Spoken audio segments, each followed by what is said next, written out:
I identified the four biggest dating myths that I see tripping my clients up. I identified which myth was the most prevalent for each phase of the dating process. When I'm coaching a client, I look at dating as this sort of continuum. We begin with mindset, then we move into the search, where are you finding people to date? Then we move into the date. How are you actually showing up in the date? And then we move to the future. This is episode number 606 with Damona Hoffman. I'm so excited to have a conversation with her about breaking free of dating myths that keep you from love. I am Sandy Weiner. Welcome back to Last First Date Radio, where we believe it is never too late to go on your last first date. And to support you on your journey to lasting love, I have written two books. The first is Becoming a Woman of Value: How to Thrive in Life and Love. This book is for you. If you have ever played small to make other people comfortable, if you've ever stayed quiet when you had something important to say, or if you have ever stayed in a bad relationship or a job too long because you didn't think that you could do better. The second book is called Choice Points in Dating, and I wrote this book to show you all the choices you have, from how to think about dating, to how to choose a partner, to how to date online, offline, how to know if you should stay or go, and how to go on your last first date. Both of them are on Amazon for Kindle or paperback, and Choice Points is now available as an audiobook. This week's tip on becoming a woman of value from the Woman of Value book is step number 13. Do not settle. I've settled. You probably have settled as well, whether it's a job or in a partnership. When we settle and we are not clear about what we need and want in life, we are unhappy. Things will come up and make us unhappy. It's not a good place to be. And so, my challenge to you this week is, if you are settling in some part of your life because you don't feel you're worthy of more or that you can do better, take a deep breath and just go for what you want, because that's the only way you're going to get it.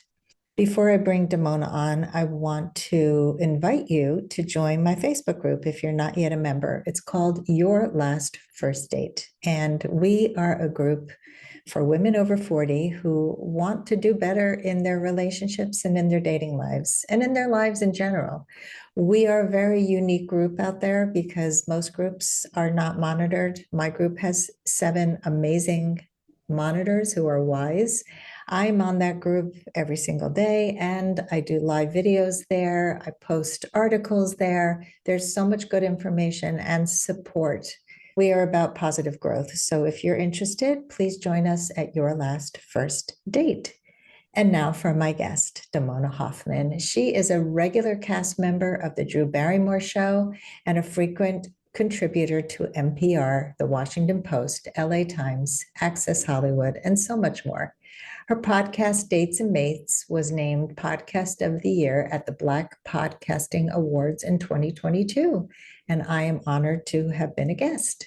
Damona's first book, F the Fairy Tale, was released in January 2nd, 2024. She lives in LA with her husband and her 2 children. Damona Hoffman, I am so excited to have you on the podcast. Welcome. Nice to see you, Sandy. Thanks for having me. Let's talk about your book, F the Fairy Tale. Fantastic book, doing really well. Tell us why you decided to write it, and what do you hope people will take away from the book? I've been in the game for a while, Sandy, as you have. I've been doing my podcast for 11 years. I've been coaching singles for over, I think, 17 years now. And I really felt like we were at this inflection point. We were at a point where dating was changing faster than our understanding of dating was changing.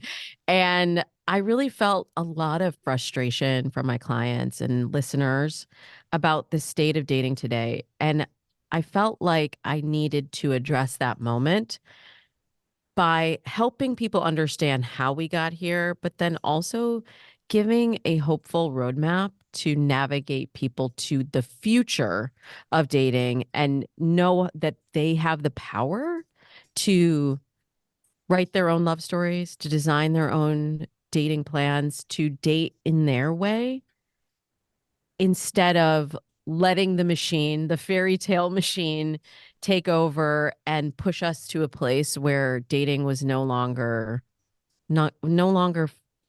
interesting, fun. It was something that created it's something that I feel like creates a lot of dissonance in people's lives. And ultimately, human connection is the thing that should bring us the most joy. It's one of the most important things.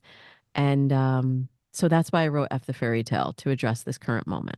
Yeah, it's gone off the rails. I mean, there have been so many articles recently about how the younger people are not going on dating apps anymore. People don't know how to communicate anymore with texting. There's such a lack of connection. And then we had COVID in the middle of all that, that distanced everybody except for the people who decided to date during COVID, which I highly recommended. And I think that we just need to really get off that fairy tale wagon. Mhm.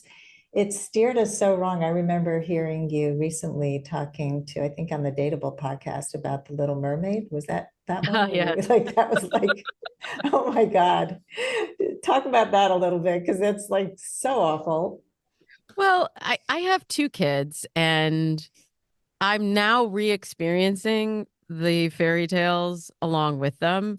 And when you look back with the clarity and information that you have as a dating coach of all these years, it hits different, Sandy. It is so, like, looking at the when you really dissect the Little Mermaid, which when I was a kid was one of my favorite fairy tales. I was like, oh, isn't this beautiful? And she gets to live in this castle and she's marrying the prince, and isn't that fantastic? And then you really look at, what did she sacrifice for that? She gave up her voice, she gave up her family, she left her whole life behind so that she could be a part of his world. And I'm like, what did he do? He did nothing. He didn't transform. He didn't, he didn't have a grand realization. And that just socked me in the gut, really. And so many of the fairy tales, and it's not even just fairy tales, it's rom-coms, it's stories from our friends and family and parents and grandparents that make us believe it's supposed to look and feel a certain way. And then when it doesn't happen that way, we think, oh, this is wrong, or this isn't my person, or this, all of these myths and tales and stories that we have heard for so long, we've come to believe that they're true when maybe they were true at a certain point, but they're not true right now. Mhm. So true. So true that that's not true.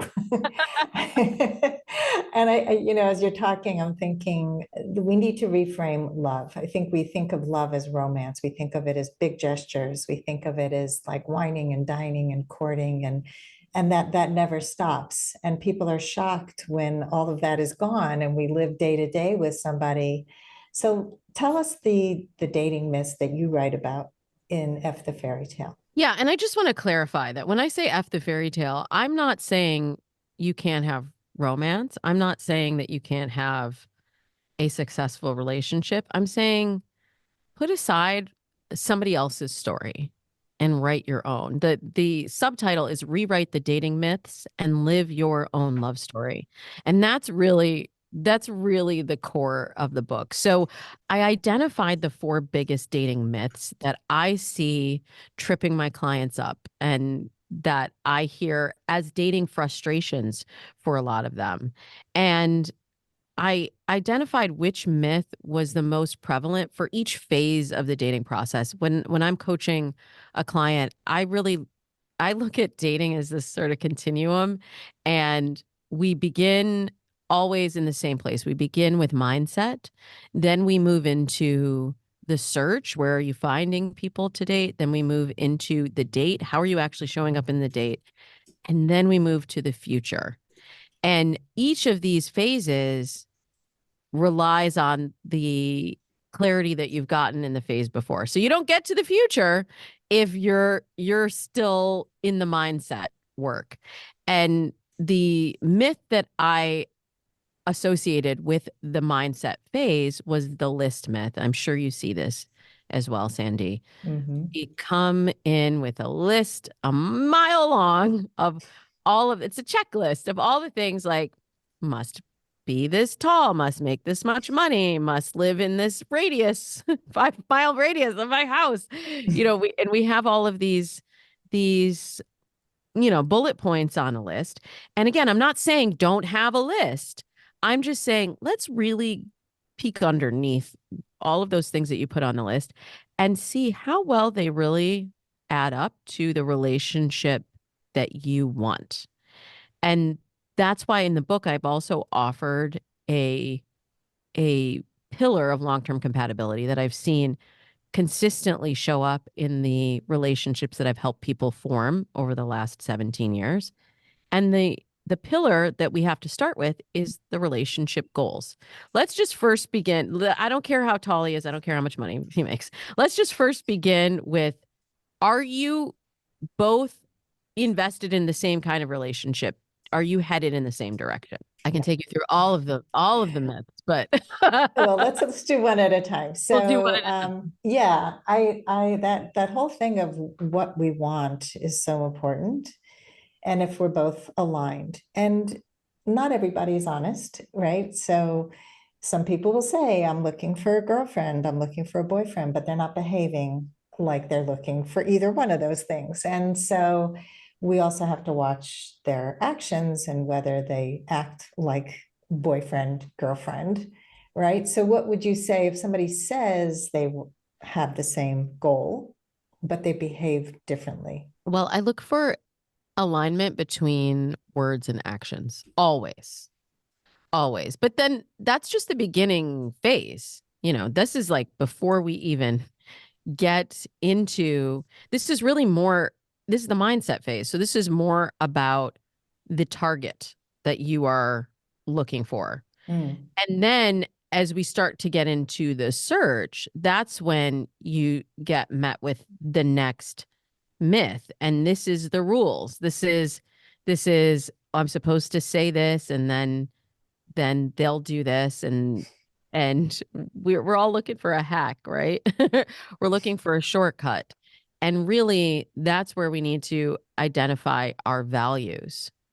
And those two pillars are really key to identify before you even get to the date. Because once you get to the date, then you start to make the story fit. And as you were saying, well, they're telling you one thing, but they're doing another thing. But then we make an excuse for it because we want to get to the end of the fairy tale. It's not our fault. Our brains are wired for stories, and we're wired to get to the end, to want to get to the end of the story and to complete this end of the story if we don't know. But when you start from a place of absolute clarity, it's a lot easier to know on a deep level whether something is a fit or not, because talk is cheap. And all those words that they say, if they don't align with their actions, they are worth nothing. Absolutely. We all function according to our own rules, right? We think that everybody does this, and so they should do this too. Or we listen to people who make up rules and we think these are the rules of dating, which when I first started this work, working with people over 40, I found a lot of people stuck in the rule of men chase and women need to be pursued. And yeah, I see you rolling your eyes there. And I feel the same. It's like we then become passive. We don't ask for what we want. We don't communicate well. We make these assumptions, which are really getting in the way of love. 100%, Sandy.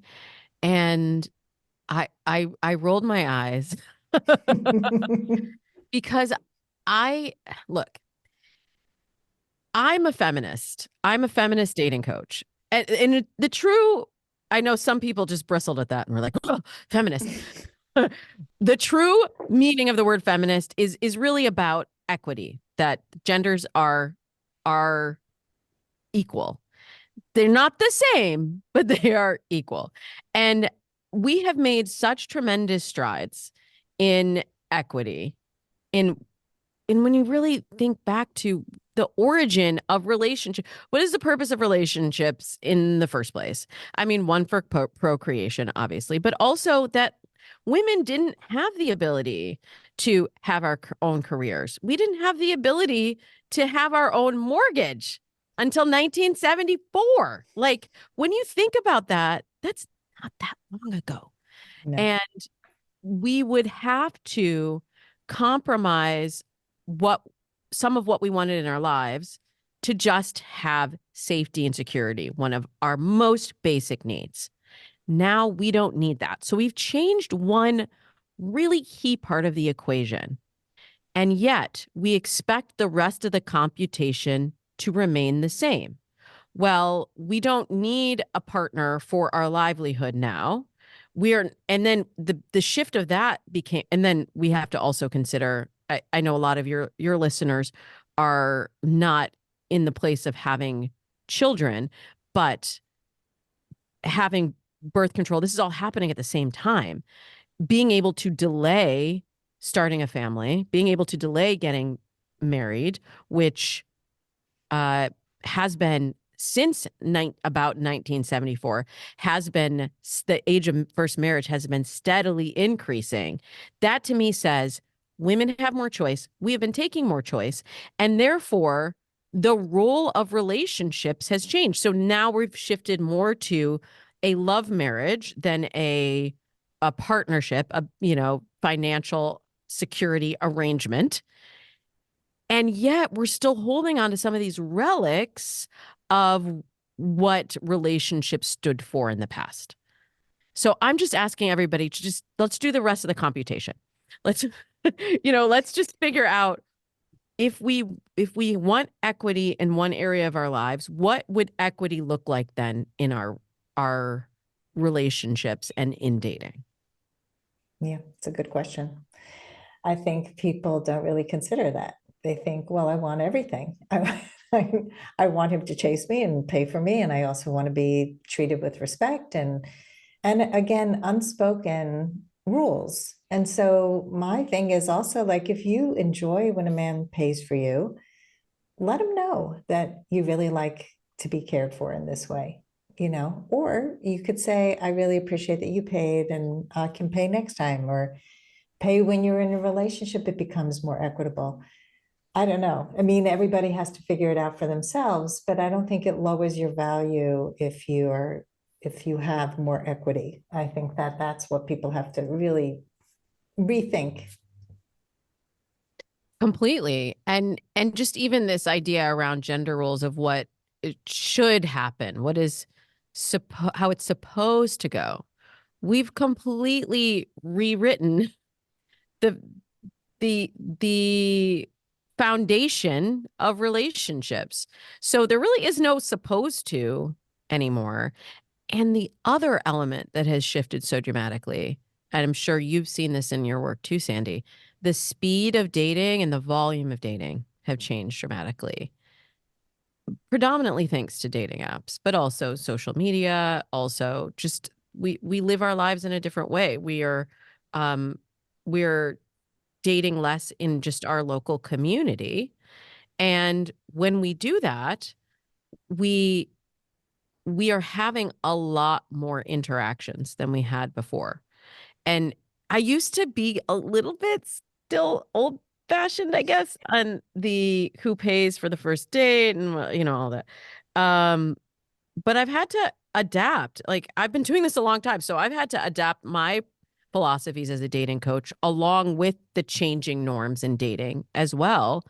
And I realized that, like, if you're going on, some of my clients are going on like, you know, two or even three dates a week, which blows my mind because when I started doing this work 17 years ago, most people literally had been on maybe two dates a year.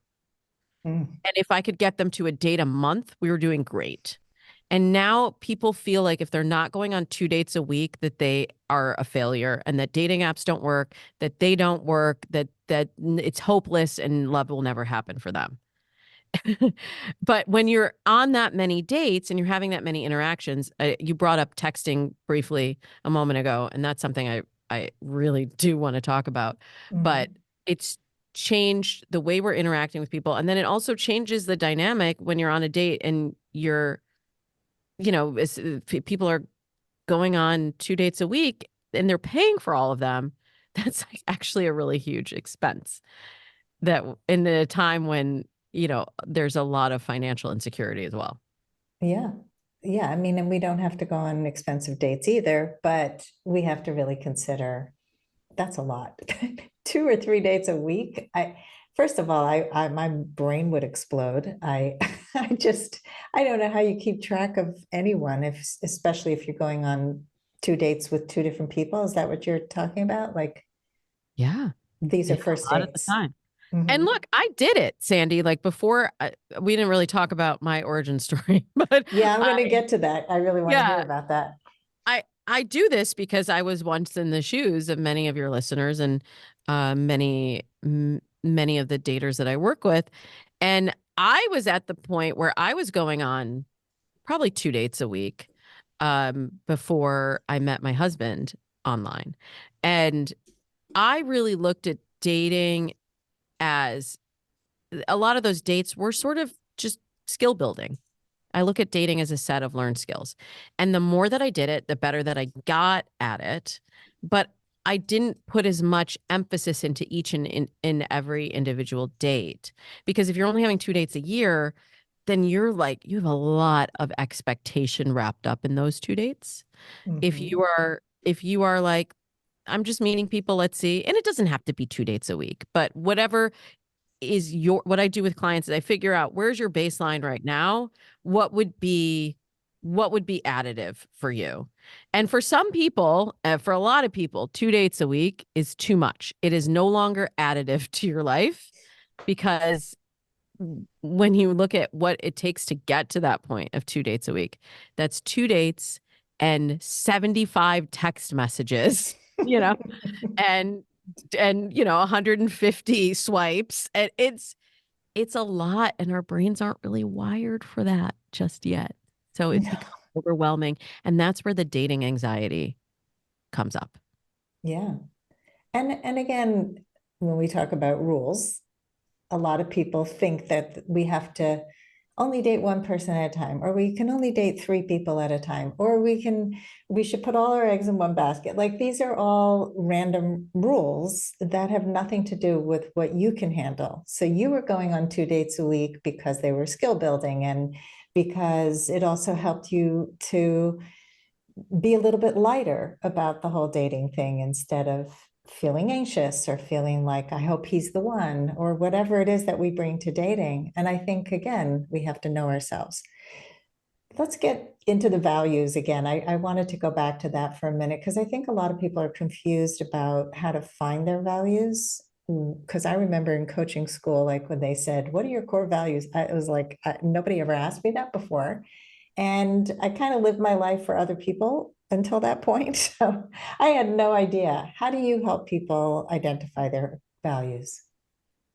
Well, very conveniently, I have an exercise in F the Fairy Tale where I help people order their values. And I said, if we can look for, your values really show up in the things that you invest your time, your money, your, emotion into. And usually they line up along certain categories. So, in the book, I identify 8 different categories, but you can really create your own categories. If you just really look at your calendar and look at how your time is spent, or look at your bank account and look at how your money is spent. What are you spending it on? Are you spending it on investment in your career? Are you spending it on time with family and friends? How do you put your money where your mouth is? How do you put your time where your mouth is? And then when we're dating, we really do want to look for alignment like in those top two categories, because I find that if it doesn't mean you have to have everything aligned, but value if you really value time with your family, And that's something that has to go on your calendar every single week. And then that person doesn't have that same value, and they'd really rather invest that time in their career, then you will get to a point where that feels like um that feels like a strain. And we are always looking for shortcuts on the values. Like, if, oh, well, if I just know, and I used to write for the Washington Post, this matchmaking column called Date Lab, and we would match people on, just to go out to dinner. And I would write kind of a he said, she said, they said kind of article. And the political alignment, it was amazing, especially in DC. That was front loaded. Everybody was like, must be the same, must vote the same way that I do, must not at all be a Trump supporter, must be a Trump supporter. It's like very polarizing. And we were looking for shortcuts for values. And I found that I write about this a little bit in the book, as people were going on dates, they were finding that you could share one big umbrella um label with someone, but that didn't mean that all the way down the value ballot that you were aligned. And people would find mismatches and making the assumption, well, we're both liberals. But then they, we'll always find a way to sort of look for differences. And I'm much more interested in looking for alignments. No, I think that it's such a good point, and it's important to remember. I think about my own marriage where I had a slight idea about what I needed, but not clear. And at the time, I was an Orthodox observant Jew. I met my husband, who was Orthodox, for about 2 years before we met. And I thought, well, we'll raise our children Orthodox and it'll all be great. Like, that was important to me. That was a big value. Well, the way he observed Orthodoxy was completely different from the way I did. I was more of an intellectual Jew. I had some spiritual side to me, but more about, like, I really loved learning. That's a big part, that's a big value for me. He was not the learner, he was more of the emotional. And so his connection to religion, he would have these like visions that God spoke to him, and then he would tell me these things, and I really thought he was nuts. And so, and that to me is more about worldview than it is about religion in particular. That's the way he sees the world. And it never shifted. And I never was on board with it because we just went in totally different directions. And when crisis hit, he stopped being religious because he was angry at God. And I found solace in my community and in my religion at the time.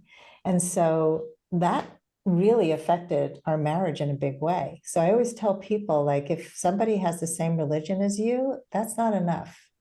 You have to really understand what's under the hood. How do they see that religion? What does it mean to them on a daily basis? I mean, you could be completely different religions and have it work if you can respect each other, if one person's not a fanatic or trying to force you to do something you don't want to do. What are your thoughts? I love that you shared that, Sandy. And yeah, I actually do even give that example in the book where I say, um, there's a big difference. You could say I started writing for JDate. That was my first writing opportunity, and there's a big difference between somebody who is Orthodox and somebody who is Reform. And we could both be Jewish, but that looks very, very different.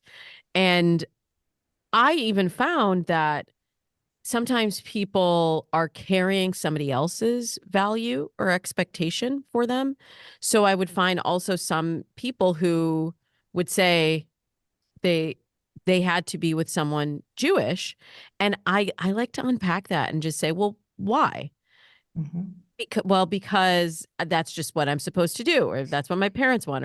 And I'll do this 5 whys technique that is actually a business technique to get to the core reasoning. And if the core reasoning still holds up after 5 whys, then I'm like, okay, then that's what we're going to get. But a lot of times through that experience of unpacking our why, and this is what we go back to the list, like, why did you write that? Why did you write 6'3"? Why, what is the significance of that? Let's Mhm. unpack it. And sometimes we get down to the place where we're like, actually, that is a limiting factor in my dating life.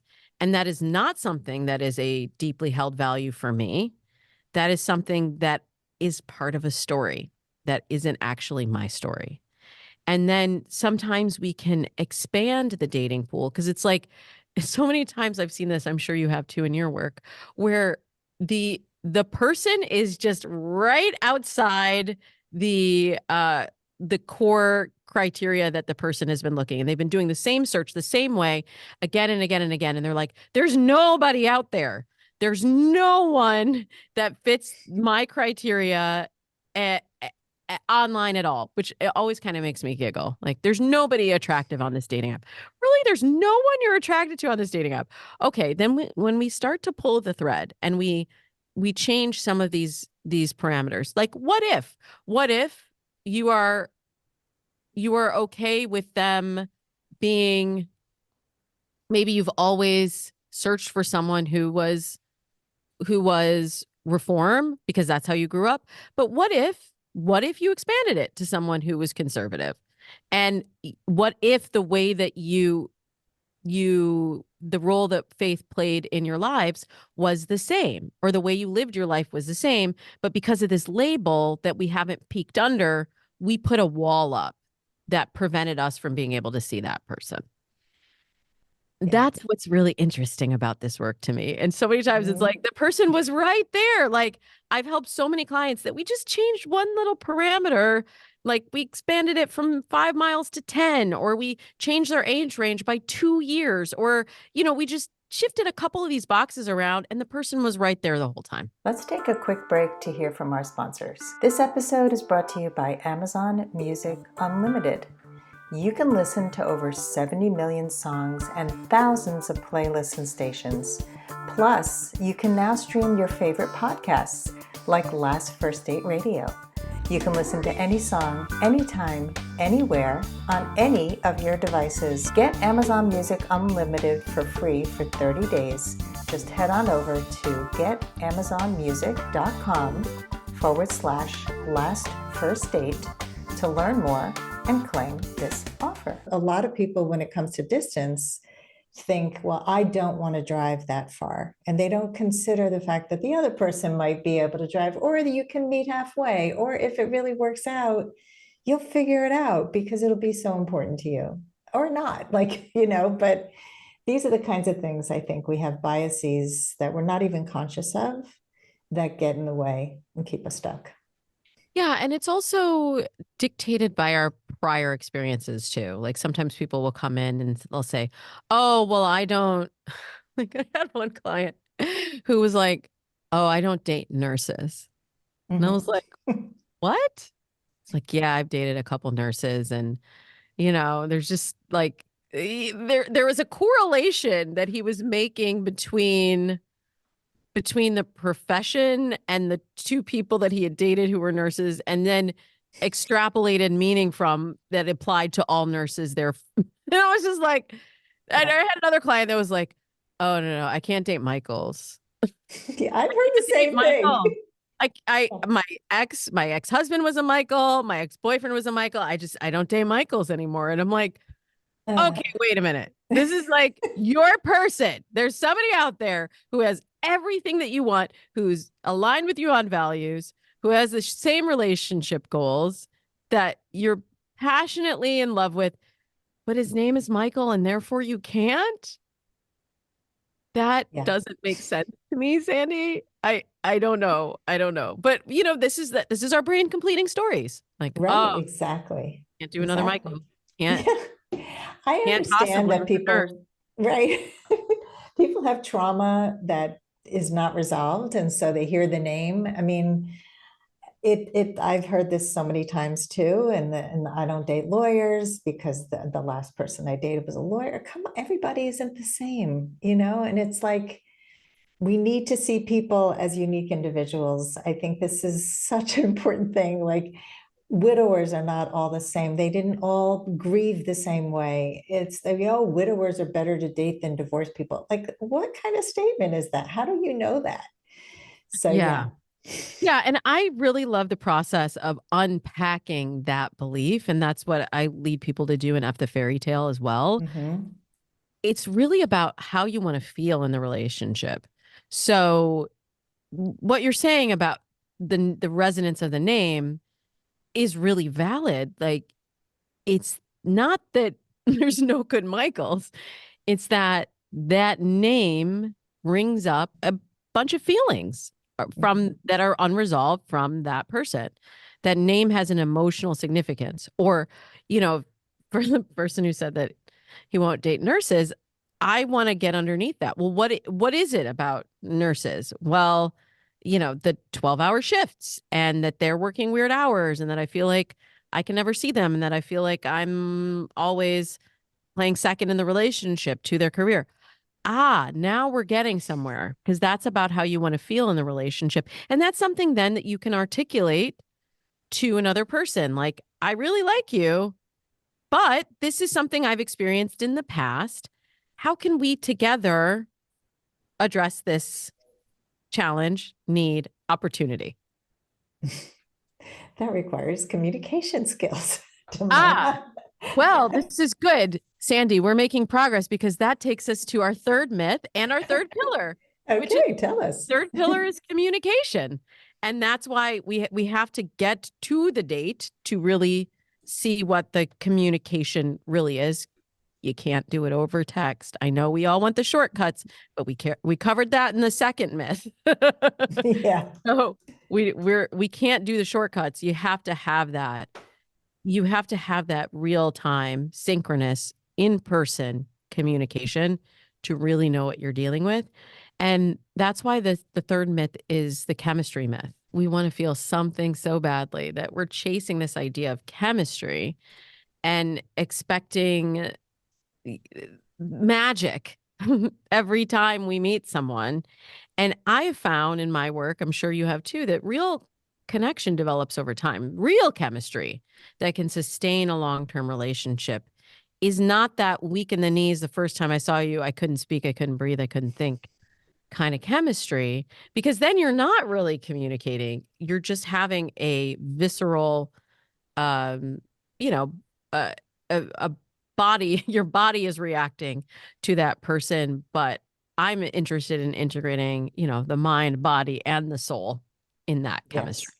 Yes, 100%. And so many dating profiles say, I will know it when you walk in the room. I will know her. And if it's not immediate chemistry, it's never going to work. And I totally agree with you that that is terrible. It's a terrible myth. And what is the final myth? The final myth is the soulmate myth. This is the one that's really the most tied to the fairy tale. We think there's one predestined person out there for us. And if we can just find a needle in a haystack, we'll live happily ever after. And I really want this to be true. I want this for the 70% of Americans who believe in soulmates. But I've seen time and time again that it's not true, that there are many possible combinations out there. There are many possible, quote, soulmates, and that you really have to choose. It's actually a process of choosing your soulmate. You choose your soulmate every day. It's not, it's, and if you're chasing this idea of the one perfect person, it's first of all exhausting. And second of all, it's going to keep you in this place of guessing. Well, wait, I like this person. We really connect. They align with me on my values. We communicate well. We're headed in the same direction. But wait, are they my soulmate?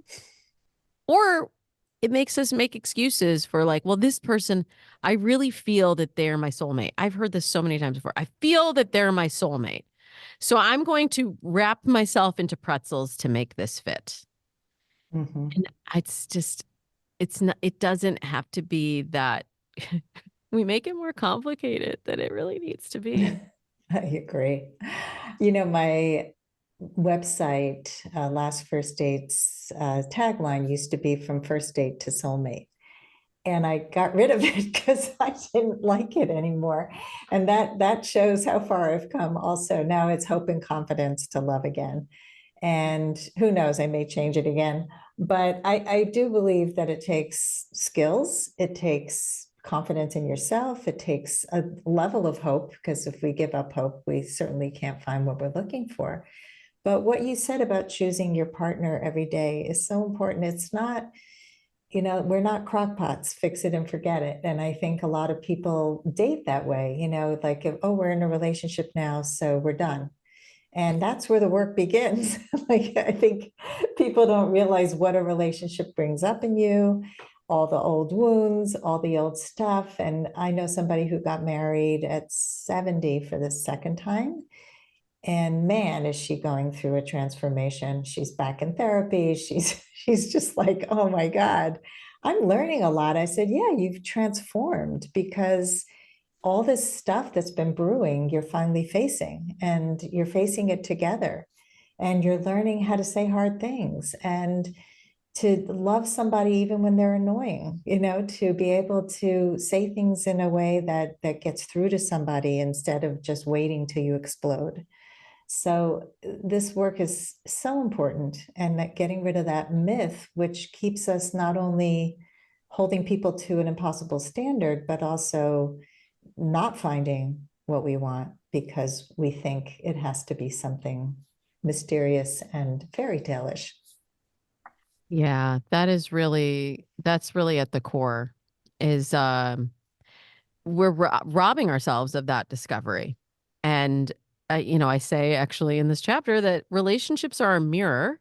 They will illuminate your strengths and they will also point out the areas that you need to work on. And I really have the mindset that we are always growing and evolving. Not everyone thinks the same way, but if you agree with that core belief, you can really use dating as an opportunity to know yourself better, and then ultimately relationships as an opportunity to know yourself better and to evolve into the greatest version of yourself. Because I feel like if you're just like, I'm done, this is who I am. And it's funny because, like, actually, my parents divorced when I was 17. And my mom very much has that fixed mindset of like, this is how I am. I'm not going to change. And that's it. She doesn't want to get married again. And she, she is single. She'd never remarried. And she is really comfortable with her life being the life that she's built and not needing to compromise any of that for another person. On the flip side, my dad is now on his third wife. But what I've seen in the last 10 years since he has been married to his third wife, I have seen him become a completely different person. And he has had to shift a lot of things about himself to sustain this relationship. And he's turning 80 this year. And so I feel like you always have the opportunity to shift and make a change. And sometimes we feel like, oh, well, I already did that. That's already done.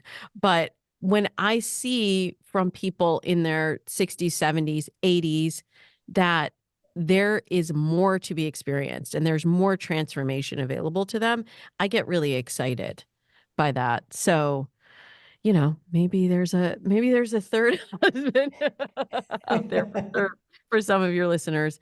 But just if there's there's a nugget of hope. I love that your website acknowledges the hope. If there's a nugget of hope that there's more to be experienced and discovered, I think it's worth the journey. Yeah, I totally agree with you. I think that people who say I'm done are often just closing themselves off. They it's safer in many ways, but it's also lonely at times. Like my mom is 92 and was married twice. And after her second husband died, I got her up on J Date. She was like, it was so funny working with her. She totally didn't get how it worked. And she went out with a couple of guys. She's like, oh my God, they're all so old. And I'm like, you're old too. And she doesn't think she's old. Now, maybe at 92, she's finally admitting that she's aging. She happens to look amazing and she's got a lot of energy for her age, but she wanted companionship more than anything. And I think people are really lonely. There's an epidemic out there of loneliness. And what do you have to lose by going out there and dating? And so do you have any other final words of advice for going on your last first date? I think what you just shared was so beautiful, but anything else that you have to share? Well, as you were saying, there's so much in that discovery, and I think we put a lot of meaning on each of these dates, and like because of the fairy tale, we think it has to have a certain ending, and sometimes a date can just be a date.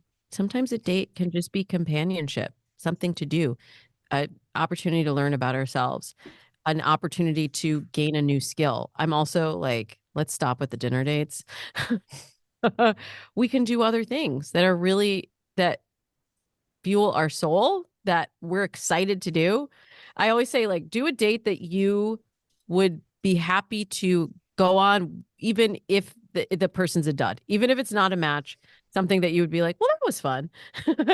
So if we can just adapt our mindset around dating and really design the dating future that's going to fuel our soul, it takes a lot of the pressure off and it makes the journey that much more exciting. I love that. I have my clients taking themselves on dates because they put off everything for their dates to take them. And especially if they're just starting to work with me and they want to take a break from dating to kind of work on some of these skills, make a list of all the things you've been putting off and do them with a partner, do them with yourself. I think like fun dates could even be going to Goodwill and finding crazy things to dress up in and challenging each other. Like really push the fun factor because these coffee dates become so boring. It's two people who don't know each other just sitting across and trying to make conversation. And it could go well, but it could be a disaster. And, you could also limit how much time you spend with people, but that's a whole other story. Damona, I could talk to you for the next 5 hours, but we do have to end here. I would love for you to share how people can find you. Well, you can find F the Fairy Tale wherever you get your books, or I think it's on sale on Amazon right now. So if you like a Oh. deal, go to Amazon and leave me a review once you read it. And then I'm on Instagram, Facebook, X, I guess they're calling it now, all the social medias Yeah. at Damona Hoffman, at damonahoffman.com. And of course, on the Dates and Mates podcast, which I release new episodes every Tuesday for the last 11 years. So thank you It's for a having me. fantastic podcast, and you're wonderful. I really appreciate you. Thank you. Same. Thanks everybody for listening. If you love our show, please give us a high rating and review on Apple Podcasts and share it with your friends. And as always, here's to your last first date. If you are ready to get unstuck, gain new tools, become more empowered, and finally find your last first date, I'd love to talk to you. Fill out an application to be considered for a complimentary half-hour love breakthrough session at lastfirstdate.com/application.